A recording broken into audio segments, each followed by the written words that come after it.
I observed at the end of the last video that because of the impairment in social interactions, people with Asperger's are at a significant disadvantage to neurotypicals when it comes to succeeding in life.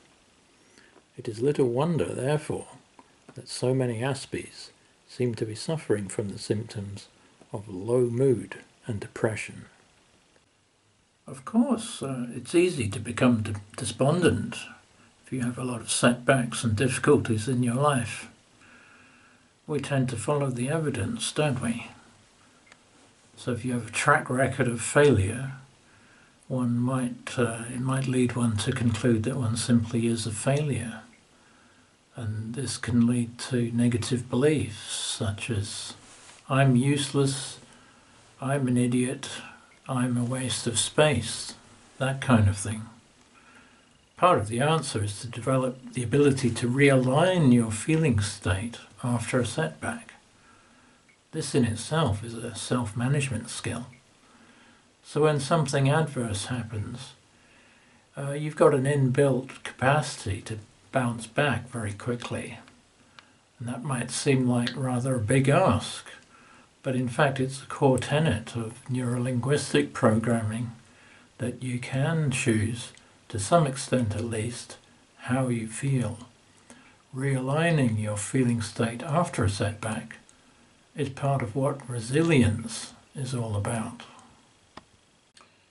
And when you think about it, that's quite a belief to carry around with you, that we can choose how we feel. It's not one you would necessarily intuitively accept, because normally emotions just seem to descend upon us spontaneously, or they well up within us from the depths of our being. I think this is especially the case with ASD.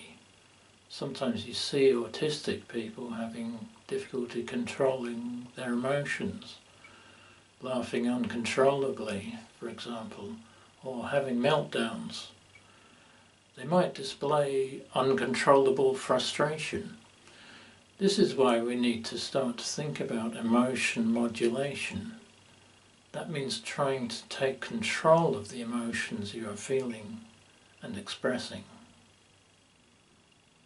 And the first stage of emotion modulation is to try to identify, or at least classify, what the presently occurring emotion actually is. Is it anger? Is it sadness? Is it frustration? Is it despair? Once you know roughly what the emotion is that you are dealing with, you can start to think about how intense it is. Try to gauge how intense it is, and then you ask yourself whether the level of intensity is actually appropriate to the situation. Does the seriousness of the situation seem to warrant the intensity of the emotion you are having? This is to say that you develop an internal dialogue with yourself concerning your responses to what is going on around you, and whether your responses are actually appropriate. And this is a little bit like having a coach inside your head. It mirrors the dialogue that you would have with a coach that you've incorporated into your own mind. And you're having that dialogue with yourself. And when you have that kind of dialogue, you start to develop some flexibility in your thoughts. You start to realize, well, maybe someone's behaving impolitely towards me because they're just having a bad day. You start realizing that spot judgments that you make as you live your life are actually provisional. That means they're open to revision. And the way to have that revision is to cultivate an internal dialogue within yourself. And that's conducive to flexibility of thought. You're able to think flexibly and in the moment, taking in all the particular circumstances of the specific situation that you're in. And that's a great skill to have, because you can start to counteract rigidity in your thoughts And with autistic people, rigid thinking is unfortunately one of the traits that they display. So by cultivating an internal dialogue, you're overcoming that rigidity and beginning to develop flexibility in the way that you respond. And that means coping much more successfully with unexpected situations.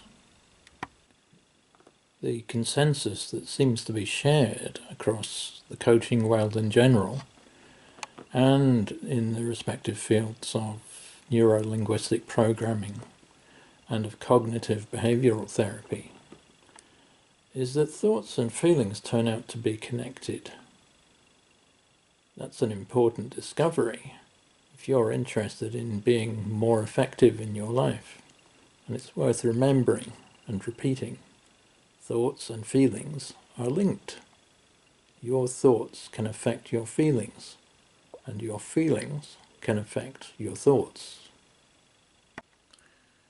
A particularly important category of thoughts, of course, is those thoughts that stem from our beliefs, the things we take to be true. But people tend to be quite protective of their beliefs, and this is entirely understandable and indeed appropriate.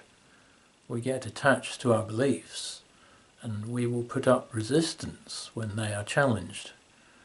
You're only going to be amenable to having someone consistently question and challenge your beliefs if it's someone you trust. And that's why trust is at the very root of all successful coaching. If someone doesn't genuinely trust you, you can forget about making any meaningful progress in coaching them. Unfortunately, those Aspies who remain undiagnosed, and those Aspies who don't consciously take opportunities to embark on a journey of personal change, or those who are unable to access quality coaching, are liable to continue to develop beliefs that will hinder their progress through life. Now we're approaching the end of the video, but there's something I have to share with you before I finish.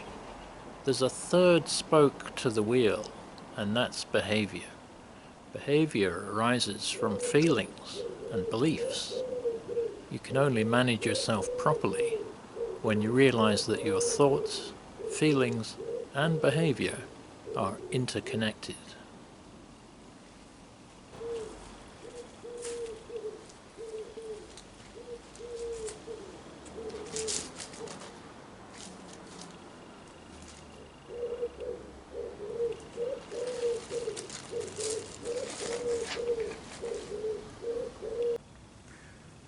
But here's an interesting problem.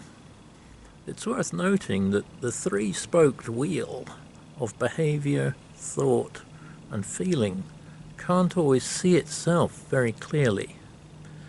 This is why sometimes when you hit a rough patch in life and you've got a sinking feeling that something just isn't right, it feels like you're banging your head against a brick wall and you can't seem to figure out what the problem is.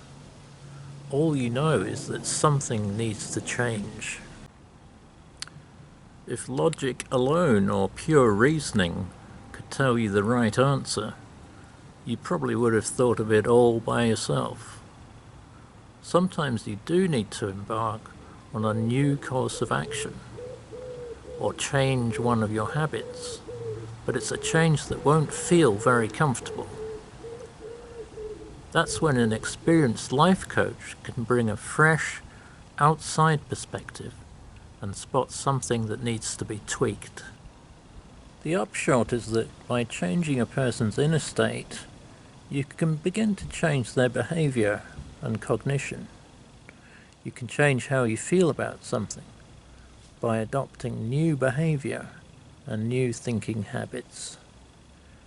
This is why the underlying objective in a successful coaching relationship will be to promote a virtuous cycle of positive inner states, meaningful behavior, and fresh, insightful cognition.